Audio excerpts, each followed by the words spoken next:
વડોદરાથી લંડન સાયકલનો પ્રવાસ કરનારી ગુજરાતની નિશાએ આજે અમદાવાદમાં પત્રકારો સાથેની મુલાકાતમાં માઉન્ટેનિયરિંગથી સાયકલ પ્રવાસની પ્રેરણાથી લઈને તેની આ સાહસિક મુસાફરી અંગે વાત કરી. આવો જાણીએ.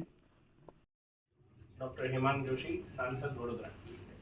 હેમાંગભાઈ, કઈ રીતે તમે ભારતથી લંડન સુધીનો પ્રવાસ કઈ રીતે કર્યો અને આખું આયોજન કઈ પ્રકારનું હતું અને કેટલો સમય લાગ્યો?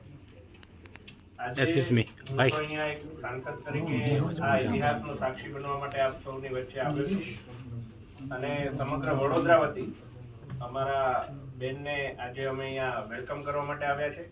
કારણ કે જે પ્રકારે એમણે આટલી કઠિન સફર સાયકલમાં એમણે તય કરી છે અને ખૂબ એક સાહસિક કૃત્ય આંતરરાષ્ટ્રીય સ્તરે નામના મેળવી શકાય એવું એક જ્યારે કાર્ય કર્યું છે અને આના કારણે માત્ર વડોદરા જ નહીં પરંતુ સમગ્ર ગુજરાત રાજ્યને એમના પર ગર્વ છે. આ એક વિશેષ વાતનો મારે આજે ઉલ્લેખ કરવો છે કે આમની પહેલા બેન પોતે એવરેસ્ટ પણ એમણે ચડ્યો છે અને એવરેસ્ટના એમના આરોહણ દરમિયાન ફ્રોસ્ટ બાઇટને કારણે એમને એમની આંગળીઓના અમુક ભાગ પણ ગુમાવવા પડ્યા છે. આવી પરિસ્થિતિમાં પણ ફરી એકવાર નવી ચુનૌતી લઈ અને આગળ વધવાનું જે કામ એમણે કર્યું છે. અમારે આજવા રોડ પાસે બેન રહે છે, સાથે અમારા કોચ બારોટભાઈ અને સૌ સાથે મળી અને આ સારામાં સારું કાર્ય કર્યું છે. હું સમગ્ર વડોદરા વતી અને ગુજરાત વતી હું બેનને ખૂબ ખૂબ અભિનંદન આપું છું. આદરણીય વડાપ્રધાન શ્રીમાન નરેન્દ્રભાઈ મોદીજી જે પ્રકારે નારી શક્તિને આગળ વધારતા આવ્યા છે, માનનીય મુખ્યમંત્રી શ્રી પણ ભૂપેન્દ્રભાઈ પટેલજી કે જેઓ એમને આ રવિવારે પોતે શુભેચ્છા માટે મળવાના પણ છે, તો એમના તરફથી પણ હું બેનને હાર્દિક શુભેચ્છાઓને અભિનંદન પાઠવું છું.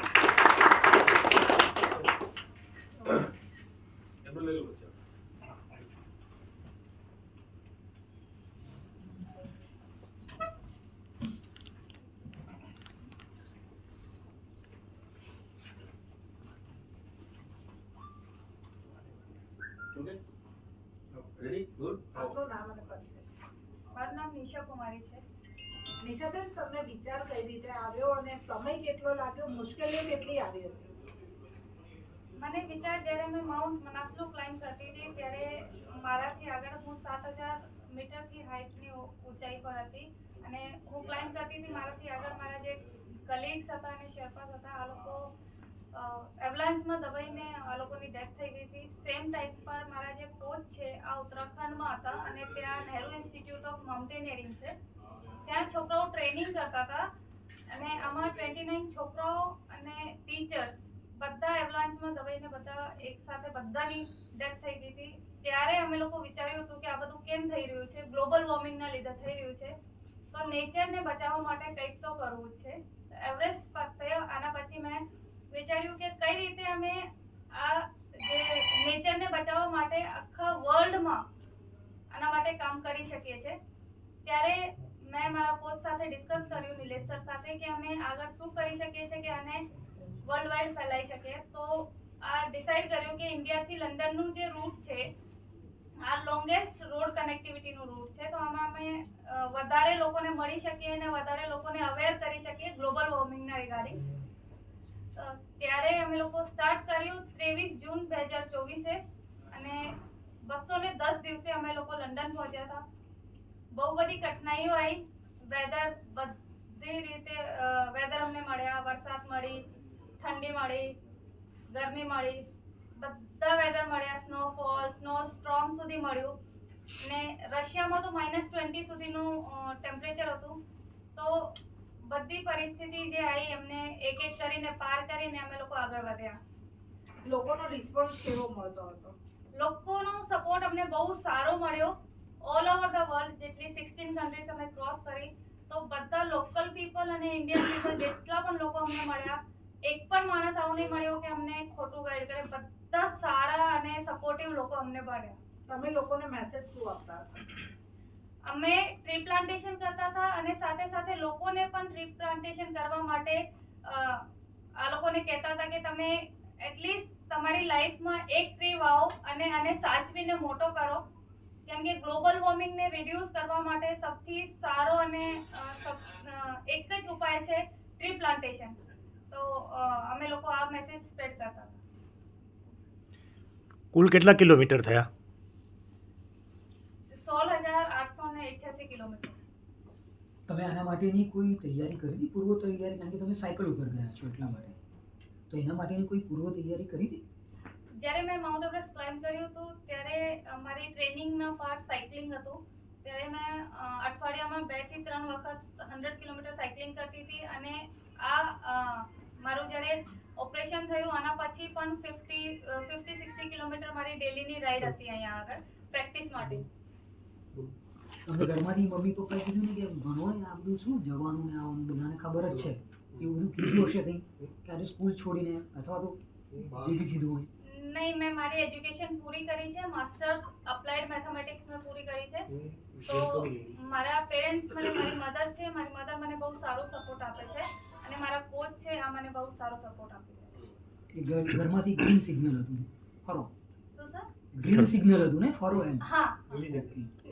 અલગ અલગ દેશમાં અલગ અલગ ટાઈમ ઝોન છે, તો એને તમે કઈ રીતના કોપ કરતા હતા, એને એડજસ્ટમેન્ટ કઈ રીતના કરતા હતા તમે?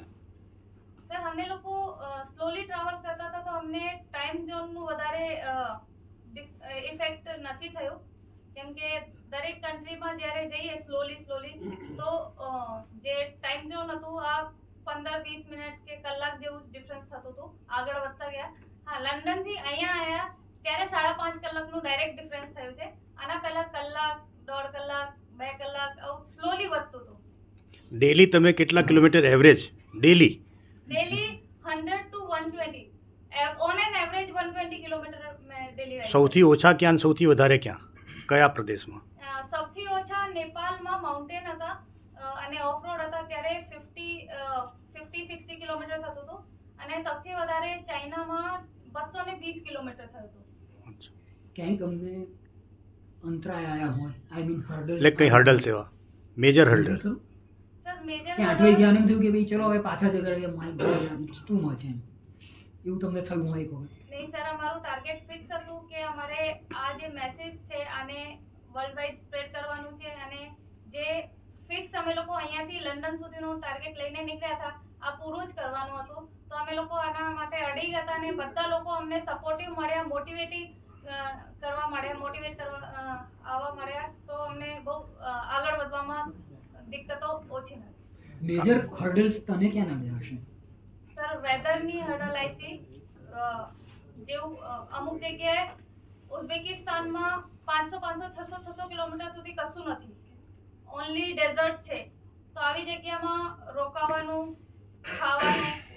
ખાવાની તકલીફ તો ચાઇનાથી લઈને રશિયા સુધી, કે અમે લોકો પ્યોર વેજીટેરિયન છે, એગ પણ નહીં ખાતા. તો આમાં અમને બહુ તકલીફ પડી. પણ અમે લોકો થોડુંક આ પ્રમાણે પ્રિપરેશન કરીને ગયા હતા, થોડું રેડી ટુ ઈટ લઈને ગયા હતા. અને ત્યાંથી અમે લોકો બ્યુટેન ને આ બધું લીધું, તો થોડું કુકિંગ, ખીચડી ને આ બધું બનાવીને ખાધું. તમારી સાથે સપોર્ટિંગ સ્ટાફમાં બીજું કોણ હતું? કેટલા લોકો હશે? સપોર્ટિંગમાં મારા સાથે મારા કોચ નિલેશ સર જ હતા. અને આજ મારા બધું મેનેજમેન્ટથી લઈને બધું આગળથી એડમિનિસ્ટ્રેટિવથી લઈને બધા મેનેજમેન્ટ નિલેશ સર કરતા હતા. તમે જે સવાલ છે કે સૌથી ટફેસ્ટ સમય શું રહ્યો આખી જર્નીની અંદર? સૌથી ટફેસ્ટ રશિયામાં હતું, કેમ કે ટેમ્પરેચર -19 હતું અને ત્યાં પાણી જે સ્નો જે છે આ આઈસ જેવી થઈ જાય છે, આના ઉપર બહુ સ્લીપરી હોય છે. તો અમુક ટાઈમ મારે પેદલ પગમાં ક્રેમ્પોન સ્પાઇક્સ લગાવીને ચાલવું પડે અને સાયકલને પેદલ લઈ જવું પડે. તમે જે રેકોર્ડની વાત કરો છો બહુ મોટું એચિવમેન્ટ છે, પણ તમને એ ખબર છે કે સાયકલિંગનો રેકોર્ડ શું છે? ઓફિશિયલી રેકોર્ડ કોઈ છે કે અમુક દિવસમાં અમુક કિલોમીટરનું અંતર પાર કર્યું, એવો કોઈ રેકોર્ડ ખરો આપને ધ્યાનમાં? સર આ રૂટ પર અત્યાર સુધી કોઈએ, જે રૂટ પર મેં સાયકલિંગ કરીને ગઈ છું, આ રૂટ પર કોઈએ સાયકલિંગ નથી કરી આ રૂટ. તો એનો મતલબ એમ થયો કે તમે ગિનિસ માટે ક્લેમ કરી શકો. અને તમે પહેલા છો? સર અમે લોકો અપ્લાય કર્યું છે, આમાં પહેલા મેલ કર્યું હતું અને અત્યારે અમે લોકો બધું ડેટા સોર્ટ આઉટ કરીને આ લોકોને આપવાના છે. એકચ્યુઅલી એમાં કેવું છે કે 1.5 લાખ રૂપિયાની ફી છે અને નોન રિફંડેબલ છે. તમે એકવાર એપ્લાય કરો છો અને કોઈ પણ બી ક્વેરી લોકોની આવે છે તો 1.5 લાખ રૂપિયા જતા રહે છે. અમે ટોટલી ક્રાઉડ ફંડિંગ પર ચાલીએ છીએ. ક્રાઉડ ફંડિંગ પર ચાલીએ છીએ તો અમારી જોડે 1.5 લાખનું ફંડ હતું નહીં કે અમારે પહેલેથી એડવાન્સમાં એના પૈસા ભરી શકીએ 1.5 લાખ. ઓકે. પણ નિલેશભાઈ એવું તો અમે કહો છો એટલે તમને એવું ખ્યાલ તો હશે ને કે એટલે અથવા તો સર્ચ માર્યું હોય કે આ પહેલા કોણ ગયું હશે કોઈ નથી ગયું. તો પછી એ રીતે તો ક્લેમ હવે કરી નહીં, શકાય. એ રીતે નહીં. પૈસા હોય તો આગળ કરીને હવે 1 by 1 હવે અમે તમારા કરીશું. સાંસદ છે ને તમારી બાજુમાં હે? વડોદરાના હવે આયા પછી તો અમે એટલે રીટર્ન કોલેજ છીએ. આપણે જાહેરાત કરી દઈએ છીએ હમણાં. અને ભૂપેન્દ્રભાઈને મળવા જવાનું નવો ટાર્ગેટ શું છે હવે? ગુજરાતમાં અને ભારતમાં તો સ્પોર્ટ્સના પ્રમોશન માટે કેટલું બધું કરે છે, નવો ટાર્ગેટ પૂછી લે. તો એ કરી બસ શકાય. તમે સામાજિક કે નવો ને અમે અત્યારે મૂકવાના જ છે આખો ડેટા આ લોકોનું રિક્વાયરમેન્ટમાં 2 TB ડેટા અમારા લોકોને બધી કન્ટ્રીઝના બધા ડેટા એમને આપવાનું હોય છે, તો અમે અત્યારે આયા છે તો બધા ડેટા સોર્ટ આઉટ કરીને આ લોકોને આપવાના છે. હવે પછી તમે જો વાત કરી સમજો તો ગવર્મેન્ટમાં એવું છે કે અમને ગુજરાત ગવર્મેન્ટે બહુ જ સપોર્ટ કર્યો પહેલેથી જ. આપણા જે પોલીસ ડિપાર્ટમેન્ટ છે ત્યાંથી અમને લેટર આપવામાં આવ્યો છે ડીજી સરનો પહેલેથી જ કે અમારા જે વડોદરાના સીપી સર છે અને સુરતના સીપી સર ગેહલોત સર છે કે અમારા ફૂલ્લી સપોર્ટિવ અને રૂટીન ફોન કરીને અમારે રૂટીન ફીડબેક લેતા હતા. આખો જ અમને જો મેલ અને દરેક ડીજીને કરેલો છે દરેક સ્ટેટ વાઇઝ, તો નેપાળ બોર્ડર સુધી અમારી જોડે એક PCR વેન જોડે રહેલી છે અને અમારું એકોમોડેશન ટોટલી પોલીસ ડિપાર્ટમેન્ટે આખું પડી લીધું સમજો. અને ભૂપેન્દ્ર પટેલ સરે અમને કમ્પ્લીટલી શુભેચ્છા પત્ર આપેલો છે. ઇવન હવે પછી આપણા જે જયશંકર સર ખરા આપણા એક્સટર્નલ મિનિસ્ટર, એમને અમને એક લેટર આપેલો છે આગળના વિઝા માટે ક્યાંક ને ક્યાંક અમને સપોર્ટ કરવો, એવો લેટર પણ બી અમને આપેલો છે. દરેક એમ્બેસી ઓલ ઓવર વર્લ્ડની અંદર જે ઇન્ડિયન એમ્બેસી આવેલી છે ને એ દરેક એમ્બેસીમાં એમ્બેસેડર સર મળ્યા છે, ટ્રી પ્લાન્ટેશન કરાવ્યું છે અને આગળના વિઝા માટે એ લોકોએ બધાએ હેલ્પ કરી છે. અને એમને ટોટલી અમારી જવાબદારી ગેરંટી વોરંટી લેટર ટાઈપનું આખું બનાવીને આગળ જે પણ બી કન્ટ્રી છે એ લોકોને ફોરવર્ડ કરેલી છે. અમને ગવર્મેન્ટનો સપોર્ટ જબરજસ્ત મળેલો છે આખા અભિયાનમાં અમારે. આજે ટ્રી પ્લાન્ટેશન કે છે, ટ્રી પ્લાન્ટેશન એમ્બેસીમાં ત્યારે કરાવે જ્યારે કોઈ સ્ટેટ ગેસ્ટ હોય, સરકારી મહેમાન હોય, તો એ પ્રકારે એમને ટ્રીટમેન્ટ ઇન્ટરનેશનલી મળી છે. તમારું નેક્સ્ટ ટાર્ગેટ શું છે? નેક્સ્ટ ટાર્ગેટ હવે શું? Next target next target planning એવું છે કે all over India 1 lakh trees cycle પર જ જર્ની કરીને વાવવાના છે સિટી વાઇઝ. આવું પ્લાનિંગ કરી રહ્યા છે. આમાં અમારે થોડુંક ફંડિંગ ને આ બધાની જરૂર પડશે. બધું થોડુંક રિકવરી કરીને થોડીક ફરી પ્રિપરેશન કરીને પછી આના માટે નીકળવાનું. ઓકે.